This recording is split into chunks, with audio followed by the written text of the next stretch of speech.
Hello everyone, welcome back to your own channel. आज हम करने जा रहे हैं आपकी वर्कशीट नंबर 18, विषय हिंदी, कक्षा 9।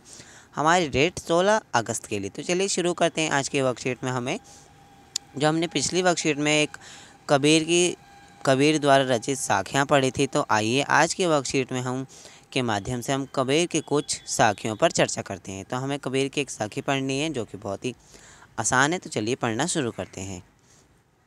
हस्ती चढ़िए ज्ञान को सहज डुलीचा डोरा, स्वान रूपी संसार है भूकंप दे झकमारी, पकपाकी के करने सब जग रहत भुलाना, निरपख होई के हरि भजे सोई संत सुजान, हिंदू मुआ राम कही मुसलमान खुदाई, कहे कबीर सो जीविता जो दुहू के निकट न जाई।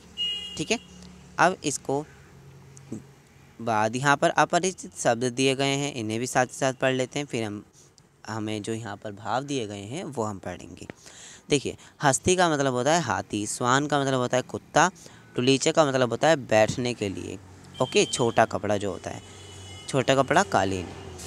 भूकन का मतलब होता है भौंकना, झक का मतलब होता है मछली, पकपाकी का मतलब होता है पक्ष विपक्ष। ठीक है, और करने का मतलब होता है कारण, पढ़ने में ही समझ में आ रहा है। सुजान का मतलब होता है होशियार या फिर चतुर। ओके, तो देखो क्या कह रहे हैं यहाँ पर कह रहे हैं कि जो हमारे इस साखी के माध्यम से कबीर कहना चाहते हैं कि व्यक्ति को ज्ञान रूपी हाथी की सवारी करनी चाहिए, अर्थात ज्ञान को प्राप्त करना चाहिए, और सहज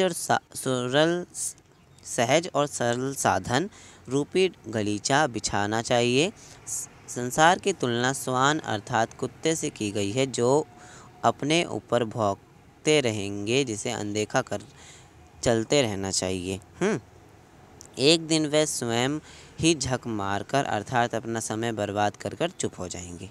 ओके, संत फिर दूसरे दोहे में संत कहते हैं कि पक्ष विपक्ष अर्थात सही क्या है और गलत क्या है के असमझ के कारण सारा संसार आपस में लड़ता रहता है और भूल भुलैया में पड़कर प्रभु को भूल गया है। जो व्यक्ति इन सब चीज़ों के पीछे पड़े हैं वो निपक्ष होकर प्रभु के भजन में लगा है। जो इन चीज़ों के पीछे नहीं पड़े वो क्या हो रहे हैं, निपक्ष होकर प्रभु के भजन में लगे हैं और सही अर्थों से मनुष्य वो हैं। ओके, कबीर कहते हैं कि हिंदू राम राम भजने और मुसलमान खुदा खुदा कहकर मर जाते हैं, कुछ हासिल नहीं होता, और असल में वह व्यक्ति जीवित के समान है जो इन दोनों आडंबरों यानी कि अर्थात इन सारी चीज़ों को अपने से अलग रखता हो। ओके, और आज की वर्कशीट बच्चों कहने में ही आसान नहीं है बल्कि सचमुच आसान है ना। तो चलिए देखते हैं आज के क्वेश्चन आंसर्स। हमें पहले तो MCQs कर लेने हैं, उसके बाद हमें 2 क्वेश्चन दिए गए हैं, उनके मैं आपको आंसर बताऊंगा। देखो, हस्ती चढ़ित ज्ञान को से क्या तात्पर्य है। हस्ती चढ़ित ज्ञान को से क्या तात्पर्य था हमारा, हाथी की सवारी। ठीक है, सहज डुलीचा किसका प्रतीक है, सरलता और सहजता का। ठीक है, यहाँ झक मारना से क्या तात्पर्य है, समय बर्बाद करना अपना। ओके, अब देखो 2 क्वेश्चन यहाँ हमारे बचे कि यह पकपाखी से क्या अभिप्राय है। पकपाखी क्या होता है, पक्ष विपक्ष होता है। तो देखो, पक्ष विपक्ष यहाँ पे आपको लिखना है। संत कबीर कहते हैं कि पक्ष विपक्ष अर्थात सही क्या है और गलत क्या है के असमंजस के कारण सारा संसार आपस में लड़ रहा है और भूल भुलैया में पड़कर प्रभु को भूल गया है। ठीक है, तो ये आपको इतना आंसर इसमें लिख देना है। ओके, अब देखो, फिर दुही के निकट न जाई से क्या आशय है।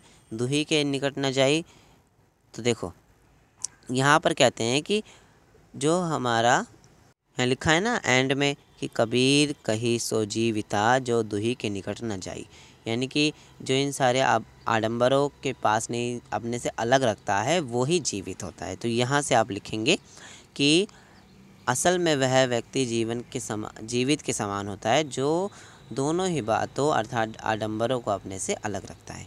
तो ये हो गई बच्चों आपकी वर्कशीट। आई होप आपको ये वर्कशीट समझ में आई होगी। एंड आपकी जो साइंस की वर्कशीट है बच्चों, अगर वो अपलोड हो चुकी होगी तो आपको डिस्क्रिप्शन में लिंक मिल जाएगा, आप वहाँ से क्लिक करके फटाफट से साइंस की वर्कशीट भी कंप्लीट कर लो। ओके बच्चों, सो मिलते हैं नेक्स्ट वर्कशीट में, तब तक के लिए take care and bye bye.